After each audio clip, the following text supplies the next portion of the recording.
Israel Hezbollah की जंग में यमन का हूती, सीरिया और इराक के प्रतिरोधी समूह इस लड़ाई में कूद पड़े हैं। लेकिन इजरायल की इस जंग को लेकर एक खुफिया रणनीति है जिसे पूरे मिडिल ईस्ट का समीकरण बदल सकता है।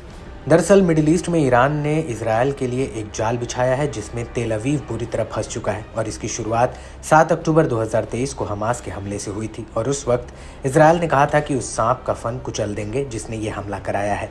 आपको बता दें कि इजरायल का इशारा सीधे ईरान की तरफ था।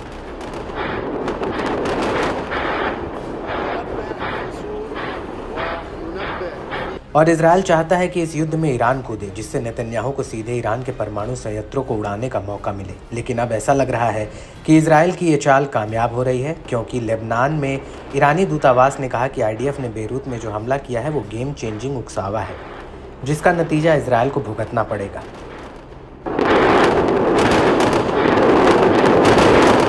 इसको लेकर ईरानी दूतावास ने ट्वीट किया है जिसमें लिखा, एक बार फिर से इजरायल ने घनी आबादी वाले इलाकों में खूनी नरसंहार करके अपने झूठे तर्कों को न्यायोचित ठहराने की कोशिश की है। इसमें कोई शक नहीं है कि यह निंदनीय अपराध और लापरवाह व्यवहार एक गंभीर वृद्धि का प्रतिनिधित्व करता है जो खेल के नियमों को बदलता है और इसके अपराधी को उचित रूप से दंडित और अनुशासित किया जाएगा।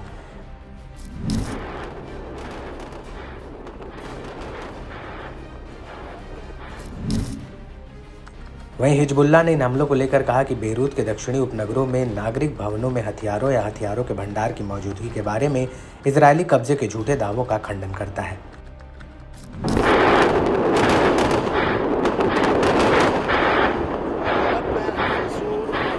आपको बता दें कि आईडीएफ ने 27 सितंबर 2024 को लेबनान में 30 से ज़्यादा हवाई हमले किए थे, जिनमें से अभी तक 700 लोगों की जान चली गई है जबकि 3000 से ज़्यादा घायल हुए हैं। वहीं ईरान के विदेश मंत्री ने इजरायल के पीएम बेंजामिन नेतन्याहू को दो टूक कह दिया है।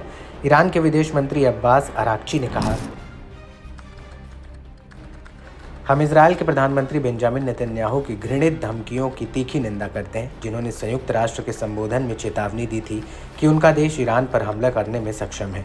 यह ऐतिहासिक शर्म की बात है कि हाई प्रोफाइल हत्यारा संयुक्त राष्ट्र में आने और अपने घृणित झूठ और अन्य राज्यों पर आक्रमण करने और अधिक लोगों को मारने की अपमानजनक धमकियों के साथ महासभा को जहर देने की हिम्मत करता है।